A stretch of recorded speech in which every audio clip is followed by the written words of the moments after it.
Kali ini saya mempresentasikan sebagai bahan UTS saya, yaitu dengan judul penjadwalan proses pada sistem operasi. Nah, sebelum saya menjelaskannya lebih dalam lagi, perkenalkan, nama saya Sonia Hati Halawa, NPM 19110570, kelas TIM 1905, dari kampus Universitas Budi Dharma, dengan mata kuliah sistem operasi. Nah, kita masuk dengan materinya, yaitu penjadwalan proses sistem operasi. 1. Deskripsi. Nah, deskripsi ini adalah kumpulan kebijaksanaan dan mekanisme pada sistem operasi yang berkenan dengan urutan kerja yang dilakukan oleh sistem komputer. Nah, kedua, kriteria penjadwalan. Ini perlu diperhatikan dalam penjadwalan proses, yaitu 1. Adil, 2. Efisiensi, 3. Waktu tanggap. Nah, dengan semua kriteria ini, saya telah buat keterangannya di bawah.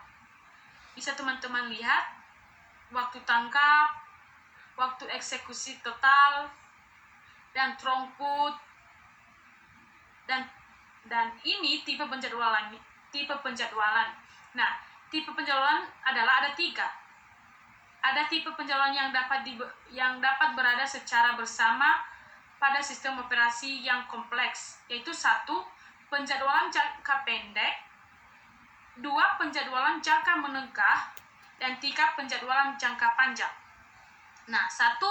Penjadwalan jangka pendek. Ini bertugas menjadwalkan alokasi pemproses di antara proses-proses ready yang terdapat di memori utama. Nah, dan yang kedua, penjadwalan jangka menengah. Nah, ini yang namanya menangani proses-proses swiping. Nah, swiping ini adalah aktivitas pemindahan proses yang tertunda dari memori utama ke memori sekunder. Dan yang ketiga, penjadwalan jangka panjang, yaitu bekerja terhadap antrian bed dan memilih bed berikutnya yang harus dieksekusi. Nah, dan ada strategi penjadwalan. Terdapat 2 strategi penjadwalan, yaitu ada penjadwalan non-prematif dan penjadwalan primitif. Nah, ini bisa kita lihat di bawah keterangannya, apa sih penjadwalan non-prematif dan penjadwalan primitif. Nah, boleh teman-teman lihat di bawah keterangannya. Saya sudah kasih keterangannya di bawah. Nah, dan di sini ada algoritma penjadwalan, yaitu 1. Ada strategi non-prematif, bisa dilihat juga ada FIFO, ada ECV, ada HRN, ada MFQ. Nah, yang keduanya strategi preemptif. Nah, ini ada RR, ada SRF, ada PS, dan ada GS.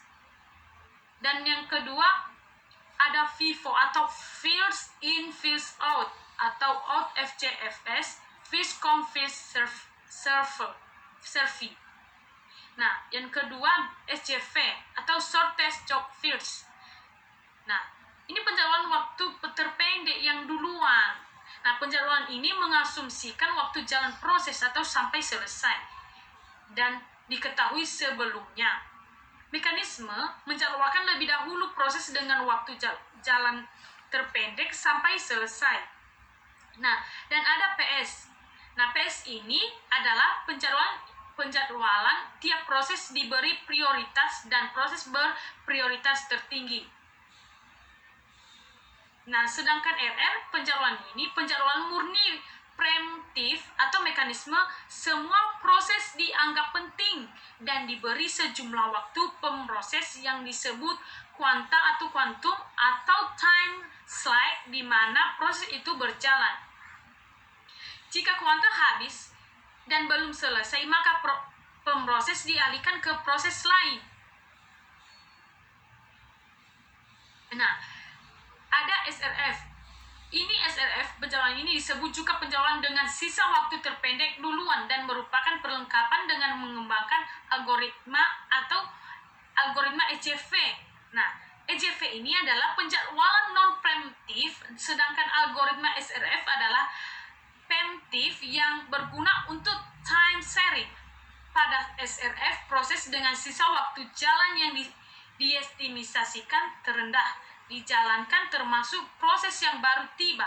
Nah, proses yang sedang running dapat diambil alih proses dengan sisa waktu jalan yang diestimasikan lebih rendah.